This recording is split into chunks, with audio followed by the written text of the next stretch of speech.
कर रहे थे लॉज ऑफ रिफ्लेक्शन। हमने इसमें क्या देखा था, एक प्लेन मिरर है, उसके ऊपर लाइट गिरता है, जिस एंगल पे गिरता है उसी एंगल पे रिफ्लेक्ट बैक करता है, ठीक है, उसी एंगल पे रिफ्लेक्ट बैक करता है। तो हमने ये देखा था, ये प्लेन मिरर है मान लो, और यहाँ पे एक लाइट जो है ये नॉर्मल है। इस प्लेन मिरर की ये क्या है, ये कोई मिरर, यहाँ ये परपेंडिकुलर है, ठीक है। तो यहाँ पे लाइट गिरता है तो ये इस तरह से रिफ्लेक्ट बैक हो जाता है, यानी जिस नॉर्मल के साथ वो जिस एंगल पे गिरता है उसी एंगल पे रिफ्लेक्ट बैक हो जाता है। अगर ये एंगल आई है और ये एंगल आर है तो angle I is equal to angle R, angle I is equal to angle R. इसको हम ये भी कह सकते हैं, अगर वो प्लेन के साथ, मिरर के प्लेन के साथ एंगल बना रहा था थीटा, तो this angle theta is same है दिस एंगल थीटा। तो जिस प्लेन के साथ वो जितने एंगल पे गिरे उतने एंगल पे रिफ्लेक्ट बैक कर जाएगा, ठीक है। ये होता है इंसिडेंट रे, ये होता है नॉर्मल, हमने बोला था ये होता है नॉर्मल। हमने यहाँ एक यूनिट वेक्टर लिया था एन कैप, इस डायरेक्शन में हमने एक यूनिट वेक्टर लिया था E1 कैप, और ये वेक्टर हमने लिया था E2 कैप।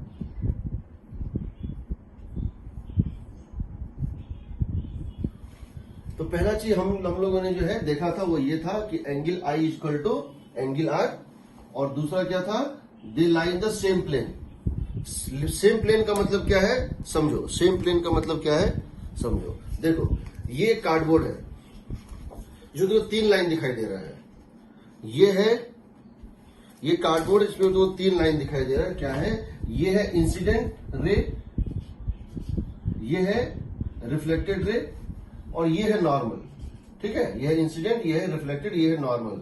तीनों मिलकर एक प्लेन डिफाइन कर रहा है, और ये प्लेन इस मिरर के प्लेन के कैसे भी हो सकता है। ये प्लेन जो है इस मिरर के प्लेन के परपेंडिकुलर होता है, यानी इस प्लेन, ये कार्डबोर्ड इस कार्डबोर्ड के ऊपर चिपका हुआ होता है, इस तरह से समझो।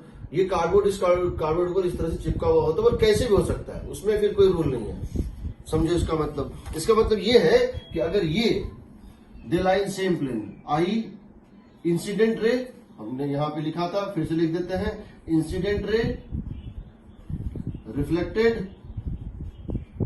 And normal lie in same plane. अब समझो, हम ये कह रहे हैं कि जो ये प्लेन है, ये मिरर का प्लेन है, समझो this is the mirror plane, this is the mirror plane. ये जो प्लेन है ये क्या है, मिरर का प्लेन है, this is the mirror plane. तो मिरर के प्लेन के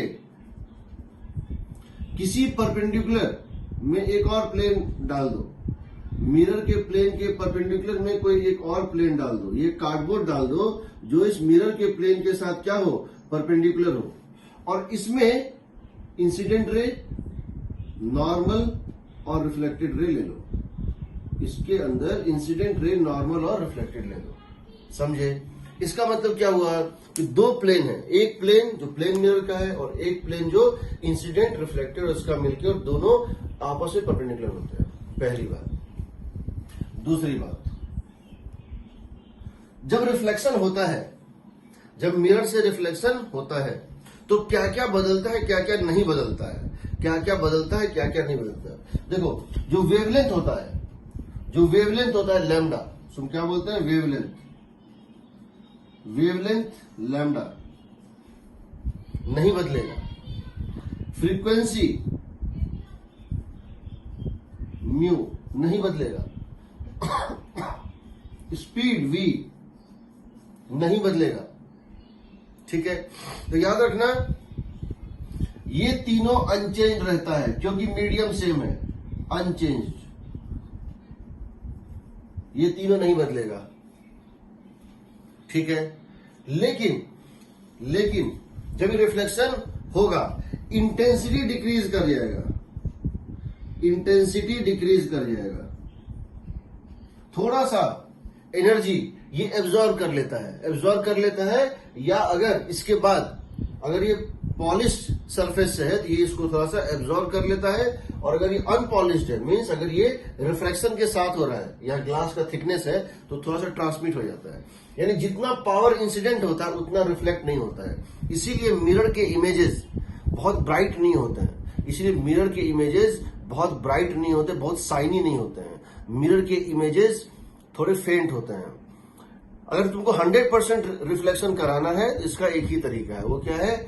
टोटल इंटरनल रिफ्लेक्शन। उसका नाम है टोटल इंटरनल रिफ्लेक्शन।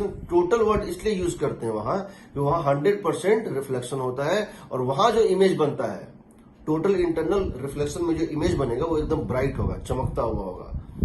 तो समझो यहां पे अगर यहाँ 10 वाट की रोशनी गिर रही है, 10 वाट, तो हो सकता है यहाँ 6 वाट ही रिफ्लेक्ट कर रहा हो, 4 वाट एब्जॉर्ब हो जा रहा हो। कभी भी पॉलिश सरफेस पे रिफ्लेक्शन होगा तो 100% रिफ्लेक्शन नहीं होगा, याद रखना। इंटेंसिटी घटेगा, इंटेंसिटी घटने के कारण एम्पलीट्यूड घटेगा, क्योंकि intensity proportional to amplitude square होता है।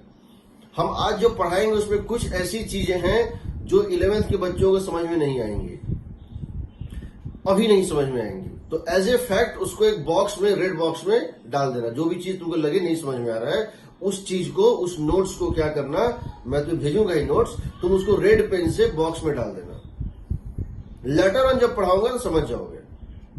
वो रेड बॉक्स, या एक काम करना, रेड बॉक्स से मत डालना, रेड पेन से मत डालना, पेंसिल से उसको घेर देना, एक बॉक्स में घेर देना, और जब वो समझ में आए बाद में उस पेंसिल के बॉक्स को मिटा देना। मतलब वो तुम समझ गए हो, तो सब समझ में आ जाएगा। लेकिन क्योंकि ये ड्रॉपर का बैच है तो मैं इसमें कोई भी बाउंड्री लेके नहीं चल रहा हूं, मैं सारा कंटेंट दे रहा हूं। हाँ, ये बात और है कि कुछ चीजें तुमको बाद, जैसे वेक्टर को लेके कुछ चीज बताऊंगा, हो सकता है वेक्टर 11th के बच्चों का भी उतना अच्छा ना हो, तो कोई बात नहीं, उसको समझ लो, सुन लो, लिख लो, वो नोट्स मिल जाएगा।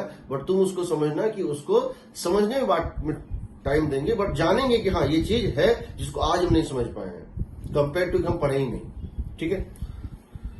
इंटेंसिटी डिक्रीज करेगा, एम्पलीट्यूड डिक्रीज करेगा, डायरेक्शन ऑफ प्रोपेगेशन चेंज होगा। क्यों चेंज होगा? जा रहा था इस तरह से, जा रहा था इस तरह से, अब जा रहा है इस तरह से, यानी इसका जो ट्रेवलिंग का डायरेक्शन था वो बदल गया। स्पीड अनचेंज था, बट वेलोसिटी चेंज होगा। Velocity of light, velocity of light change हो जाएगा। ये तो डिक्रीज करेगा, यहां इसको डिक्रीज या इंक्रीज नहीं बोल सकते, चेंज करेगा। क्यों चेंज करेगा? क्योंकि ये जा रहा था इस तरह से और अब जा रहा है इस तरह से, समझ रहे हो? तो इसकी वेलोसिटी पहले किस डायरेक्शन में थी? इस डायरेक्शन में थी, और अब इस डायरेक्शन में है। तो डायरेक्शन ऑफ वेलोसिटी तो चेंज हो गई, इसीलिए वेलोसिटी चेंज हो गई। बट डायरेक्शन बदलने से स्पीड नहीं बदलता है, स्पीड वही रहा। ठीक है, अब समझो इस बात को। इसका एक्सप्लेनेशन किसने दिया? इसका एक्सप्लेनेशन दिया न्यूटन ने सबसे पहले, कि रिफ्लेक्शन क्यों होता है। बाद में इसका एक्सप्लेनेशन किसने दिया? फॉर्मेट ने दिया। तो मैं ही बता रहा हूं, यहां तक भी किसी कोई डाउट है तो बताओ।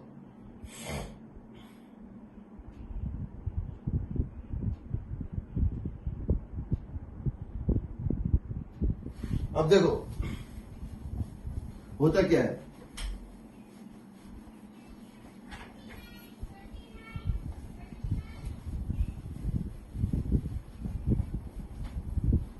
अकॉर्डिंग टू न्यूटन, न्यूटन का ये कहना था, न्यूटन का कॉर्पुस्कुलर थ्योरी था, उसका ये कहना था कि जो लाइट होता है वो छोटे छोटे इलास्टिक बॉल की तरह होता है। लाइट जब एमिट होता है तो छोटे छोटे इलास्टिक बॉल्स एमिट होते हैं, जिसका उसने नाम दिया था corpuscular particles. Light according to Newton, तो न्यूटन ने कैसे एक्सप्लेन किया था? Newton argued that reflection takes place due to elastic collision of corpuscular particles,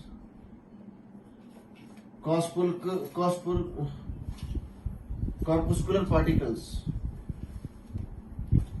तो न्यूटन आर्ग्यूड कि रिफ्लेक्शन जो होता है वो क्या होता है? कॉर्पुस्कुलर पार्टिकल्स उस सरफेस के साथ इलास्टिक कोलिजन करते हैं, इसलिए होता है। ठीक है, so Newton argued that reflection takes place due to elastic collision of corpuscular particles with mirror surface,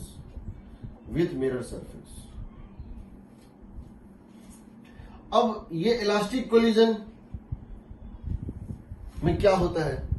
elastic collision में क्या होता है कि अगर ये कोई सरफेस है और कोई पार्टिकल इस पे गिरता है परपेंडिकुलर, तो ये उसी वेलोसिटी से वापस चला जाता है। वेलोसिटी ऑफ सेपरेशन और वेलोसिटी ऑफ अप्रोच सेम होता है। वेलोसिटी ऑफ सेपरेशन और वेलोसिटी ऑफ अप्रोच सेम होता है। जिस वेलोसिटी से ये गिरेगा ये उसी वेलोसिटी से वापस चला जाता है नॉर्मली, और टेंजेंशियली तो वेलोसिटी चेंज ही नहीं होता है। तो यहां पर क्या होता है, समझो इस बात को। मान लो ये हमारा मिरर है और ये मिरर मान लेते हैं हमारा किसमें है, एक्स वाई प्लेन में है। मान लो ये मिरर हमारा एक्स वाई प्लेन में है, यानी नॉर्मल की डायरेक्शन क्या है, जेड डायरेक्शन। नॉर्मल की डायरेक्शन में है, जेड डायरेक्शन में है। समझो अगर ये जो है मिरर हमारा एक्स वाई प्लेन में है तो नॉर्मल किसमें है, जेड डायरेक्शन में है।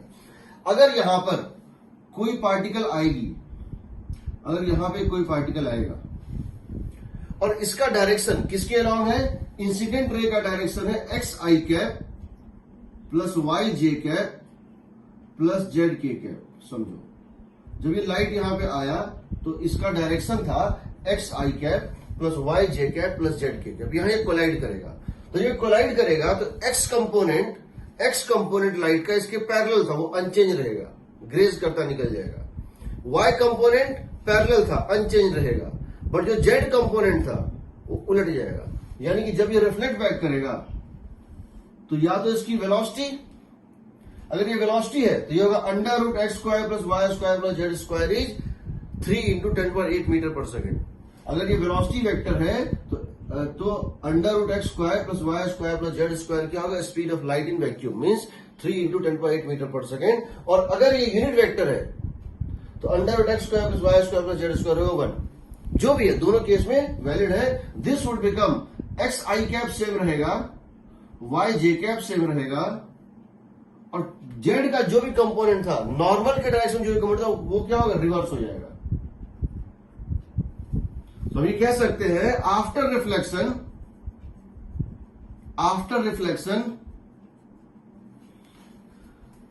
Component of velocity along the normal reverses. This is the property of elastic collision. अब इलास्टिक कोलिजन जो 11th के बच्चे हैं उन्होंने अभी नहीं पढ़ा है। 12th और 13th के बच्चे, ड्रॉपर के बच्चों को थोड़ा सा पता होता है तो उसमें थोड़ा सा आसान होगा, समझने में दिक्कत होगी। अब समझो कभी भी तुमको अगर हम ये वेक्टर दे दें, क्या वेक्टर, E1 कैप, और ये वेक्टर दे दें कौन सा, E2 कैप, तो याद रखना नॉर्मल की डायरेक्शन किधर होगी। समझो इसका मतलब अगर ये इस तरह जा रहा है, ये माइनस जेड कैप, तो ये माइनस जेड डायरेक्शन होगा। क्यों, अगर हम यह एक काम करो, इसको जेड लो, इसको हम जेड ले रहे हैं, तो देखो जब ये इस तरह से जा रहा था तो ये इसका एक कंपोनेंट डाउनवर्ड था, तो ये होगा माइनस, ये हो जाएगा प्लस। प्लस है तो माइनस, माइनस है तो प्लस, इसका साइन चेंज करना है। अगर हम इसको प्लस जेड माने हैं तो ये यकीनन इसका एक डायरेक्शन नेगेटिव में था और इसका एक डायरेक्शन पॉजिटिव जेड में है। जो भी है याद रखना एन कैप, ये जो एन कैप होता है, N cap is parallel to, is along. N cap किसके डायरेक्शन में होता है, एन कैप होता है in the direction of E2 cap minus E1 cap. जब तुमको हम बताएंगे इलास्टिक कोलिजन क्या होता है, तो हम तुमको बताएंगे कोफिशिएंट ऑफ रेस्टिट्यूशन कैसे निकालते हैं। वहां तुमको हम बताएंगे कि समझो ये लाइट ऐसे आया, इस तरह से चला गया, ये लाइट ऐसे आया, इस तरह से चला गया। इस लाइट का दो कंपोनेंट था, एक कंपोनेंट था डाउनवर्ड अलोंग द नॉर्मल, एक था मिरर के पैरेलल, जो भी हो, X I cap and Y J cap, और एक था परपेंडिकुलर कंपोनेंट रिवर्स हो गया और ये कंपोनेंट वही रहा जो था। तो जब तुम सेकंड से फर्स्ट को माइनस करोगे तो पैरेलल कंपोनेंट कट जाएगा, पैरेलल कंपोनेंट वही रहा जो पहले था। तो ये अगर पैरेलल कंपोनेंट था पहले तो बाद में पैरेलल कंपोनेंट यही है तो कट जाएगा। ये नॉर्मल कंपोनेंट था वो उलट जाता है, यानी फाइनल डायरेक्शन जो है और माइनस इनिशियल डायरेक्शन जो है वो क्या होता है, वो तुमको क्या बताता है, वो एन कैप के पैरेलल होता है। यानी कि अगर तुम जानना चाहो तो नॉर्मल किस डायरेक्शन में है, तुम जानना चाहते हो कि नॉर्मल किस डायरेक्शन में है, एन कैप किस डायरेक्शन में है, तो क्या करोगे, E2 cap minus E1 cap के डायरेक्शन में होगा। नॉर्मल किस डायरेक्शन में है निकालना है तो क्या करोगे, E2 cap minus E1 cap. ठीक है, यानी क्यों, क्योंकि नॉर्मल के डायरेक्शन में ही इसका चेंज होता है, ये चेंज होता है। एक्चुअली कॉर्पुस्कुलर पार्टिकल की बात करें तो हम देखेंगे यहाँ इंपल्स एक्ट करता है, यहाँ पे एक इंपल्स एक्ट करता है, एक सडनली एक बहुत लार्ज फोर्स एक्ट करता है, बट वो अलोंग द नॉर्मल एक्ट करता है। ये स्मूथ सरफेस है तो अलोंग द नॉर्मल एक्ट करता है। तो उस केस में हम वहां पे देखेंगे। अभी के लिए समझ लो, अगर तुमको E1 कैप और E2 कैप दे दें तो तुम निकाल सकते हो नॉर्मल किस डायरेक्शन में होगा। और हम तुमको E1 कैप और E2 कैप दे दें तो तुम निकाल सकते हो कि नॉर्मल किस डायरेक्शन में होगा। पहली बात। दूसरी बात, अगर मान लो तुमको एन कैप पता है, अगर तुमको इस नॉर्मल का यूनिट वेक्टर पता है और तुमसे पूछे कि मिरर का प्लेन जो है उसका इक्वेशन क्या होगा, और तुमसे ये पूछें कि मिरर के प्लेन का इक्वेशन क्या होगा, तो याद रखना, फिर से बता रहा हूं, फिर जब ये मैथ में आएगा 3D ज्योमेट्री तो तुम इसको पढ़ोगे। ये होता है, अगर ये एक सरफेस है, समझो अगर ये एक सरफेस है, if this is a surface, ये कोई सरफेस है और ये एक नॉर्मल है, इसके ऊपर क्या है, ये नॉर्मल है। अगर नॉर्मल के डायरेक्शन में वेक्टर है कितना, AI cap plus BJ cap plus CK cap. अगर नॉर्मल के डायरेक्शन में वेक्टर है AI cap plus BJ cap plus CK cap, unit vector हो, कंप्लीट वेक्टर हो, कोई भी वेक्टर हो, अगर नॉर्मल के पैरेलल कोई वेक्टर है AI cap plus BJ cap plus CK cap, तो इस मिरर का प्लेन का इक्वेशन होता है, इस मिरर के प्लेन का इक्वेशन होता है, then equation of plane of mirror होता है AX plus BY plus CZ is a constant. AX plus BY plus CZ is a constant. AX plus BY plus CZ is a constant. Example देखो, अगर ये K cap में है, अगर normal K cap में है, इसका मतलब क्या है, मिरर का प्लेन क्या होगा, मिरर का प्लेन क्या होगा, XY प्लेन होगा। अगर नॉर्मल K कैप में है तो मिरर का प्लेन क्या होना चाहिए, XY प्लेन होना चाहिए। XY प्लेन का इक्वेशन क्या होता है, Z इज कांस्टेंट। किसी XY प्लेन की प्रॉपर्टी क्या होती है बताओ, किसी XY प्लेन की प्रॉपर्टी क्या होगी, उस पूरे प्लेन पे Z कांस्टेंट होगा। तो तुम देख सकते हो, अगर हम यहां पे इसको कर दें K कैप, इसको क्या कर दें, सिर्फ K कैप, ये और ये खत्म कर दें, सिर्फ ये K कैप में है। नॉर्मल अगर अलोंग K कैप है तो यहां तुम्हारा इक्वेशन क्या है बताओ, Z इज कांस्टेंट। C अगर ये K कैप में है सिर्फ तो क्या होगा, Z is constant. CZ is constant means Z is constant.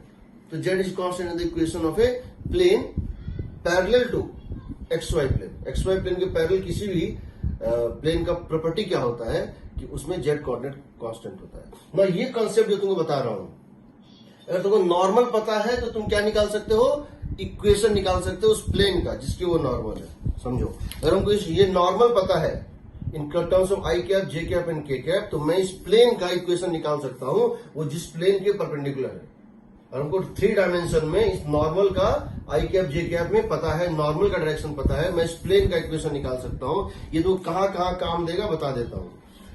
अगर नॉर्मल दिया है या नॉर्मल नहीं दिया है तो E1 कैप और E2 कैप दिया है, तो देखो E1 कैप और E2 कैप को अगर हम माइनस कर देंगे तो नॉर्मल का डायरेक्शन तो चला आएगा, उससे भी चला आएगा। E1 कैप और E2 कैप दिया है, ये तुमको काम आएगा ऑप्टिक्स में, जहां तुमको relation between the normal to the mirror and the plane mirror निकाल सकते हो। ये तुमको काम देगा इन द केस ऑफ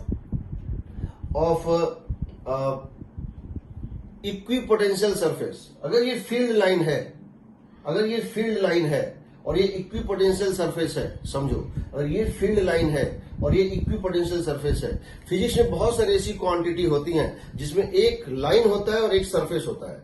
वो सरफेस के परपेंडिकुलर हर पॉइंट पे वो लाइन होता है, वहां ये काम देगा। उस सरफेस के परपेंडिकुलर हर पॉइंट पे एक लाइन होता है, कहाँ कहाँ होता है? एक होता है जब इलेक्ट्रोस्टैटिक फील्ड लेते हैं तो उस इलेक्ट्रोस्टैटिक फील्ड के परपेंडिकुलर जो प्लेन होता है वहां पोटेंशियल कांस्टेंट होता है, उसको हम बोलते हैं इक्वी पोटेंशियल सरफेस। अगर तुमको फील्ड लाइन दे दें वेक्टर फॉर्म में, तुम वहां इक्वी पोटेंशियल सरफेस का इक्वेशन निकाल सकते हो। You can get the equation from here. अगर हम तुमसे ये पूछें उसी तरह से, अगर तुमको रेज का डायरेक्शन पता है तो रेज के परपेंडिकुलर जो प्लेन होता है उसको बोलते हैं वेव फ्रंट। तुम वेव फ्रंट निकाल सकते हो। ये अगर रे है ये वेव फ्रंट होगा, ये अगर नॉर्मल है ये मिरर होगा, ये अगर फील्ड है तो इक्विपोटेंशियल सरफेस होगा, ये अगर ग्रेविटेशनल फोर्स है, एक्सेलरेशन ड्यू टू ग्रेविटी है इफेक्टिव, तो ये जो है इक्वी प्रेशर लाइन्स होंगे। क्योंकि जब भी ग्रेविटेशनल फील्ड होता है तो उसके परपेंडिकुलर ग्रेविटेशनल फील्ड के फोर्स के डायरेक्शन में, ग्रेविटेशनल फील्ड के डायरेक्शन में पोटेंशियल एनर्जी जो होता है, या यूं के प्रेशर जो होता है, प्रेशर किसी फ्लूइड का